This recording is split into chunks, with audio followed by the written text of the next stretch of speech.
आंगन की शोभा पर तीन लोक न्योछावर। देवासुर देख देख अनुरागे रागे। देवता असुर देख देख करके एकदम अनुराग में भर रहे हैं। आंगन किंकनी धुन सुन सुन कर भूमि भाग जागे। ठाकुर जी की जो पाँव की नूपुर की जो किंकणी है उसकी ध्वनि सुन सुन के भूमि एकदम आनंदित हो रही है कि आज हमको ठाकुर जी की पैरों की पायल ध्वनि सुनाई दे रही है।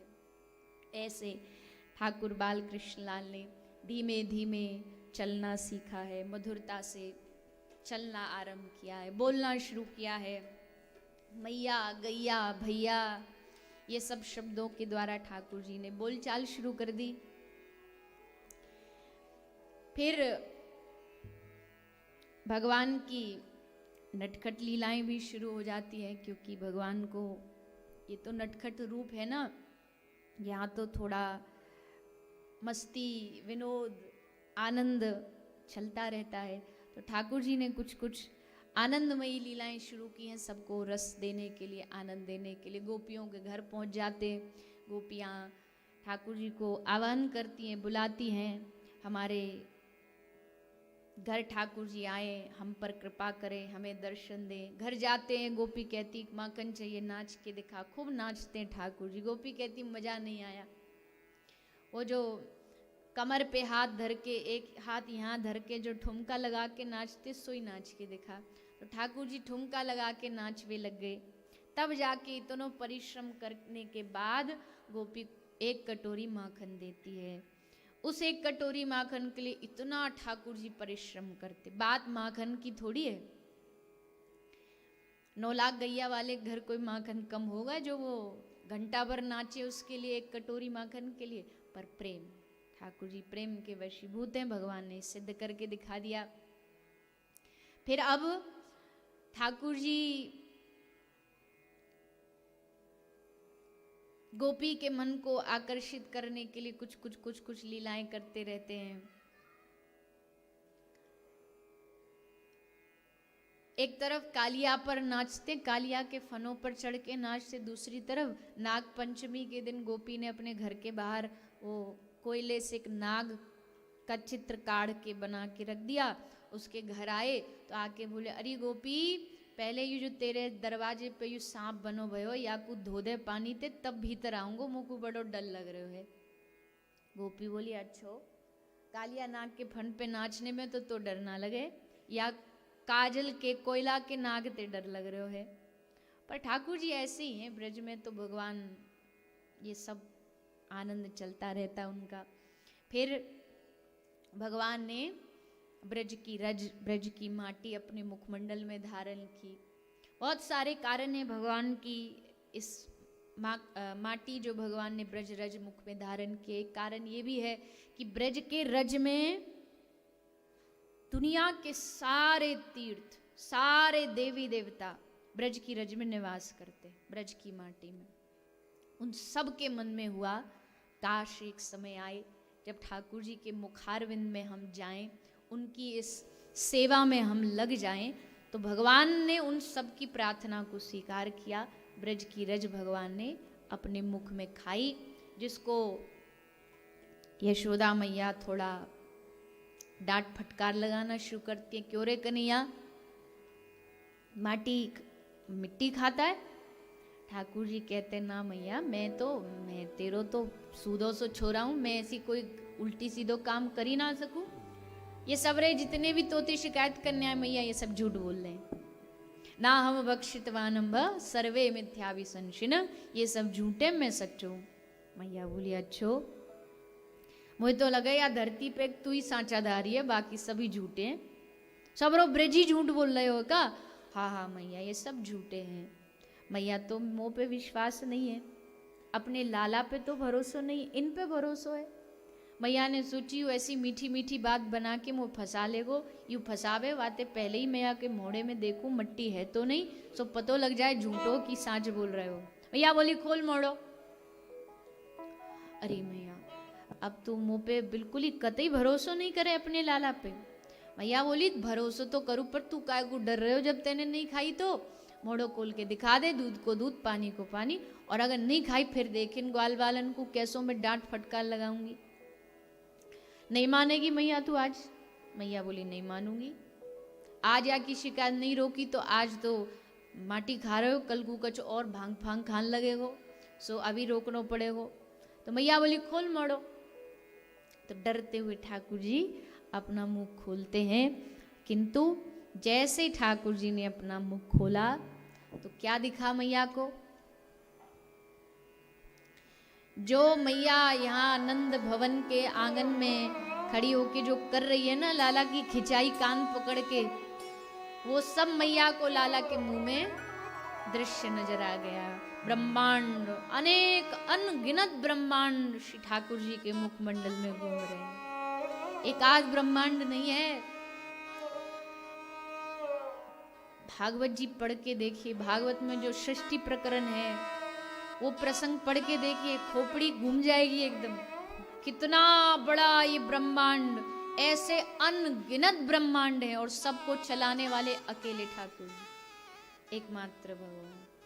सबके जो स्रोतधार है, प्रणेता है, अकेले। और वो कर भी नहीं, कुछ कर नहीं रहे, संकल्प से सारी सृष्टि चल रही है, संकल्प से। अब फिर भी ना समझ मूर्ख लोग कहने लगे, अरे भगवान भगवान कहाँ होता है, कहाँ है भगवान, दिखाओ। बड़े इस दुनिया में बड़े उल्टे सीधे दिमाग वाले लोग हैं, कहाँ है भगवान? अरे जो तू बोल रहा है ना कहाँ है भगवान, ये बुलवाने वाला भी तेरे भीतर बैठा है। देखो ये माइक है, अपने आप चल रहा है या इसके पीछे कोई ऑपरेटर बैठा है? हाँ या ना तो बोल दो, है ना? कुलदीप जी बैठे हैं। ये भैया, ये सारंगी बज रही है, सारंगी बज रही है या कोई बजा रहा है? ललित जी बजा रहे हैं। कैमरा चल रहा है, पीछे कोई चला रहा है कि अपने आप चल रहा है? चला रहा है ना। जब सब चीज, गाड़ी कोई चला रहा है, हवाई जहाज कोई चला रहा है, तो जब सब दुनिया की चीजें कोई चला रहा है तो दुनिया भी तो कोई चला रहा होगा। बड़ा सीधा सा लॉजिक है, काय को बुद्धि लगाते हो? हर चीज के पीछे एक ऑपरेटर होता है, दुनिया के पीछे भी एक ऑपरेटर है। आप कहोगे नहीं, दुनिया नेचर चला रही है, प्रकृति चला रही, पर प्रकृति को भी तो कोई चला रहा होगा। अब अगर ये छोटी छोटी चीजें ये चलाने से चलती हैं, वो जो पेड़, बीज, बीज से पौधा, पौधा से फिर बढ़ता बढ़ता बढ़ता पेड़, पेड़ से फल, उस बीज को फल तक पहुंचाने वाला तो कोई होगा, कोई तो होगा जो उस सिस्टम को चला रहा है, जो इस पूरी यात्रा को चला रहा है। वो ऑपरेटर कौन है? उसको खोजना ही अध्यात्म है। जिसने उसको खोज लिया कि हाँ ये हैं जो हमें चला रहे हैं, जो दुनिया को चला रहे हैं, आप आध्यात्मिक हो, अध्यात्म के मार्ग पर अपने आप चल जाओगे। आपको लगने लगेगा कि हाँ दुनिया चलाने वाला है तो हमें उसकी शरणागति ग्रहण करनी चाहिए, क्योंकि हमें चलाने वाला वही हमें देने वाला है। ये चीज को खोजना है बस। इस चीज को खोजते ही सब कंफ्यूजन, सब संशय हट जाएंगे दिमाग से।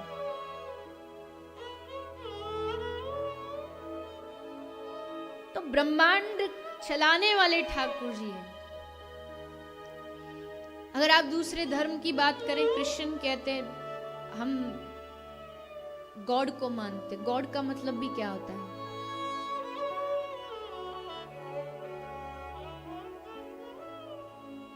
G for generator, O for operator और D फॉर डिस्ट्रॉयर। जन, पालन, संहार। और ये तीनों करने वाले हमारे भी सनातन परंपरा ने कब का बता दिया, ब्रह्मा विष्णु महेश। जनरेटर कौन है? सृष्टि सृजन करने वाला कौन है? ब्रह्मा। ऑपरेटर कौन है? छिलाने वाला भगवान विष्णु। और संहार के देवता कौन है? किसकी तीसरी आंख खुलती है? भोलेनाथ जी। जिस दिन, मैं हमेशा कहती हूँ, मैं विज्ञान के खिलाफ कभी नहीं बोलती, क्योंकि मैं खुद, हम सब विज्ञान के कितने सारी चीजों का उपयोग करते, ये भी विज्ञान ही है। पर इतना जरूर समझ लेना कि जिस दिन विज्ञान दुनिया के सबसे ऊंचे शिखर पर पहुंचेगा, वहां देखेगा धर्म पहले से बैठा है।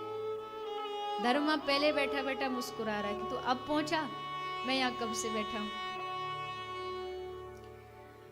ये बात इसलिए थोड़ी बतानी पड़ती है कि आजकल के जो तथाकथित मॉडर्न बच्चे हैं ना, उनको लगता है अब तो हम ही हैं जो कुछ है। 2-4 साइंस क्या पढ़ लिए, साइंस क्या सीख लिए, बस बिग बैंग थ्योरी, इवोल्यूशन, कहां से हुआ इवोल्यूशन? वो बंदर से हम बने थे, फिर इवोल्यूट होते होते मानव बन गए। हद हो गई। पढ़ाई में भी क्या पढ़ाया जा रहा है? ठीक है, देखो डार्विन की अपनी रिसर्च है, वो उसकी है, वो जाने, पर उसको सनातन धर्मी बच्चे अगर मानने लग जाएंगे कि हम पहले बंदर थे, तो ये तो मूर्खता है, ये तो हमारे धर्म के लिए बड़ी हानि की बात है। बंदर कभी मनुष्य बनते हैं? बना दो, वृंदावन में इतने सारे हैं। पहले तो टेक्नोलॉजी भी नहीं थी, अब तो कितनी विकसित हो चुकी है। करो, प्रयोग करो, रिसर्च करो, कोशिश करो। उल्टा तुमको ना बंदर बना दे तो कहना, कुछ छोड़ेंगे तुम्हारे पास? इतने चालू तुमको मिलेगा दुनिया में, कोई तुम्हारा सब चुरा ले जाए, फ्रूटी दे दो, तुमको ढंग से लौटाने आएंगे।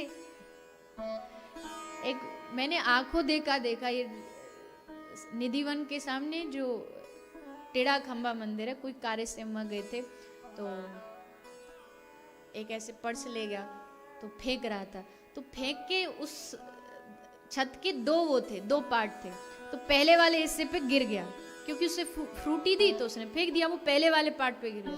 और फ्रूटी को रख करके आया, उसने पर्स उठाया और फिर नीचे दोबारा फेंका, और फिर जाके अपनी फ्रूटी पी। बताओ कितने ईमानदार हैं। ईमानदारी की भी मतलब हद हो गई। ये बेचारे के हाथ नहीं आएगा तो हाथ तक पहुंचा के आए, तो उनको मानव बनाओगे? तो मेरे कहने का भाव बस ये है कि अपने धर्म की महिमा को समझिए। हमारे धर्म ने जो चीजें बताई, हमारे भागवत पढ़ो, कितने कितने ब्रह्मांडों का वर्णन है, और साइंस इस बात को मान चुकी है, धरती जैसे असंख्य प्लैनेट्स हैं जिनको हम कभी गिन नहीं सकते। तो ठाकुर जी के मुख में सारे ब्रह्मांड का दर्शन मैया को हुआ। मैया तो एकदम घबरा पड़ी, ये क्या है, इसके मुंह में कौन सी अलाय बलाय है। घबराई मैया, बेहोश हो गई। होश आया तो जय जय करने लगी, प्रभु क्षमा करो, त्राहि माम त्राहि माम। भगवान बोले ये क्या हो गया मैया को? अब तक तो खूब लाड लड़ा रही थी, अब हाथ जोड़े बैठी है। ठाकुर जी बोले ना ना ना, ब्रज में हम इसलिए नहीं आए कि हमको हाथ जोड़े लोग पूजा करे। योग माया को कहा मैया की सारी विस्मृति करा दो, सब बुलवा दो, मैया को कुछ याद ना रहे। तो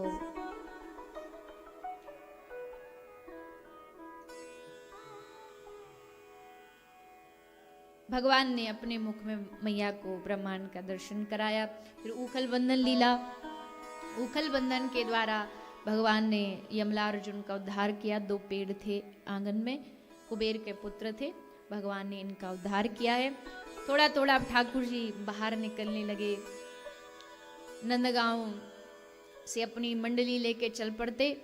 और आप सब कभी गए हो बरसाना, बरसाना में एक बड़ा प्यारा सा वन है गैवर वन। गैवर वन में एक बड़ा सुंदर सा स्थान है खोर सांकरी। उस खोर सांकरी में जाके ठाकुर जी खड़े हो जाते। बड़ा छोटा सा रास्ता है, आज भी आप जाओगे देखोगे भाई इतना सा है कि आप एक ही जना निकल सके। तो वहां जाके ठाकुर जी लठिया लेके ठाड़े हो जाते। गोपी को कहते अगर या ब्रज में रहनो तो हमको टैक्स दो। गोपी कहती हम काय को दें तो को टैक्स? बोले हम या ब्रज के राजा हैं। कर मांगते गोपिनते, गोपी ठाकुर जी को कर देती बड़े भाव से, और जैसे तैसे वादा करके कि आज हमको जान दे, हम फिर दोबारा कल आएंगी, लेके आएंगी। बहाना बना के निकल के जाती, पर अपना चित्त अपना मन ठाकुर जी को ही दे बैठती।